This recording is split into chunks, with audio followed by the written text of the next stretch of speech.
Another film I went and saw quite recently, which, to be honest, I wasn't really expecting to go and see, was The Housemaid. Now, look, there's a specific type of thriller that just really works by making you feel like you're trapped in a room with someone that, you don't quite trust. It's that undercurrent of disquiet that M. Night Shyamalan really captured in The Visit. You're in a seemingly normal household following the main character, but there's this little whisper of wrongness, and that slowly grows over the course of the movie, growing louder and louder until eventually it all kind of crescendos near the end and everything just becomes clear all of a sudden. That's the type of movie The Housemaid, I believe, is meant to be. The story, if you can call it that, is a pretty standard domestic noir. We have Millie, played by Sydney Sweeney, a young woman with a bit of a criminal past who's desperate for a job. She lands a gig as a live-in housemaid for the Winchesters. Now, the Winchesters, you've got the perfect husband, Andrew, played by Brandon Skelnard, and the frazzled, unstable wife, Nina, played by Amanda Seyfried. Millie moves into the literal attic room at the top of the house, and over the course of the movie, she slowly starts to realize that Nina is, well, a bit of a nightmare. She's erratic, messy, and she seems intent on making Millie, Sydney Sweeney's life, miserable. But as Sydney Sweeney gets closer to the handsome, long-suffering husband, we start to realize that maybe everything isn't as it seems. It's the classic flip the script type of setup. The target demographic was clearly the young adult / middle-aged mum crossover, the type that, will listen to a crime podcast as they fall asleep and want to be wine and dined by a handsome kind of husband. The technical aspects and the acting itself are fine, passable. But I think there's one fatal flaw that it made, and it made it right out of the gate, and that's that it's too scared to be ugly. In the book this is based on, the wife, Nina, played by Amanda Seyfried, is just a total disaster. She's overweight.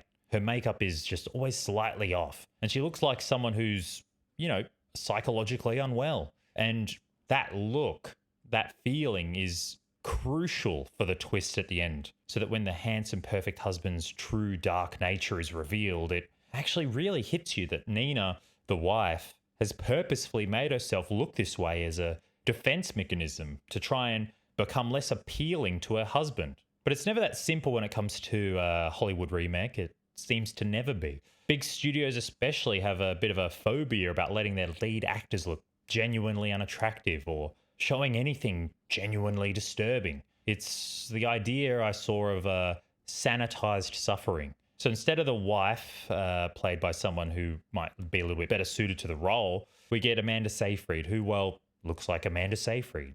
She looks like a model. They do give her some, grown out roots, and, they make her hair a little bit messy here and there to show us just how unwell she is. But it's on the same level of that 90s trope of the nerdy girl getting a makeover, only for her to remove her glasses, and all of a sudden she's the most attractive girl in school and no one knows who she is. When you keep the wife in this particular film looking like a model, you're not just kind of glamming up the movie. You're not just making it fit for the big screen there. This movie specifically, it really undercuts the whole stakes. You lose that sense of disquiet, that visceral feeling of someone who's really been pushed to the edge. You turn what was meant to be a bit of a psychological war between the husband and the wife into something more akin to a commercial. It isn't only about the looks as well. It extends to the story itself. In the source material, the cruelty is really uncomfortable. The wife, Nina, is forced to balance heavy books on her stomach for hours until she's bruised and exhausted. And this is just after she just misplaced some of her husband's books. In the film, they trade that for some more cinematic type of blood. They have Millie, Sydney Sweeney, cut herself with plate shards. It's definitely more exciting for a trailer, sure, but I thought overall it just made it less interesting. It feels like the director, Paul Feig, who you might know from Ghostbusters 2016 fame, wanted to make more of a 90s erotic thriller. But the story he inherited was given more of a domestic horror with maybe a little bit of erotic undertones. If I had to guess, I'd say the script and Specifically, maybe the cruelty in it was thoroughly audience tested, and they decided, hey, let's just make this just the right amount of mean. Let's make this husband just mean enough so that we don't ruin the, big movie popcorn type of vibe. Moving it from a adaptation of a popular book and more into just like a product to package up and sell. It feels like one of those adaptations that, while they're trying to look to have broad appeal, manages to cut the very thing that made the story work. It's miscast, it's undercooked, and honestly, it's a bit of a chore to get through. I'm going to have to give this one a soft 2 out of 13 on my end. It just, not fun to get.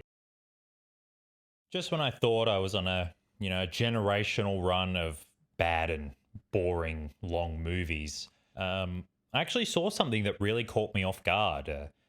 If I had legs, I'd kick you. I actually went into this one blind with a friend, and honestly, it's kind of why I still go to the movies. It's a showcase of the type of lived experience that some of these big budget blockbusters are too afraid to touch these days. The long and short of it is we follow Linda, played by Rose Byrne, a psychologist who listens to other people's problems all day, comes home to her daughter who has a mysterious illness, and part of that is a feeding tube that, she has to get up and change multiple times a night and take her to various doctor's appointments all throughout the day. As part of this, she vents to her, co-worker / her psychologist, played by Conan O'Brien. Her husband, played by Christian Slater, is a captain out at sea, and for 95% of the film, he's just a critical voice to her that comes out over the phone. We come into this just as the roof of her apartment collapses, forcing her and her daughter into a cramped, dusty motel. While there, we meet a few other characters. One of them include her neighbor, played by A$AP Rocky, as well, as she just tries to navigate her life, right? Just tries to get through all the various things just happening to her. Now, the cinematography is great, as you can imagine. It really captures that claustrophobic type of kind of high tension. The acting itself by everyone is top-notch as well. But I think for this movie specifically, the casting is where it really stands out. It really shows the difference that casting can make, and it's really the exact opposite problem of what was happening in the last movie I watched, The Housemaid. As I said, in that movie, the wife was meant to be overweight and unwell, a psychological cat and mouse between husband and wife, but was played by, the model tier Amanda Seyfried. But casting Conan O'Brien, well, it's a risk, right? But it's one of those risks that just really, really pays off. You take a guy who represents high energy comedy and you cast him as a psychologist who's just run out of things to say. It shouldn't work, really. It should be a distraction. But it's really quite brilliant because it plays on our relationship with him, right?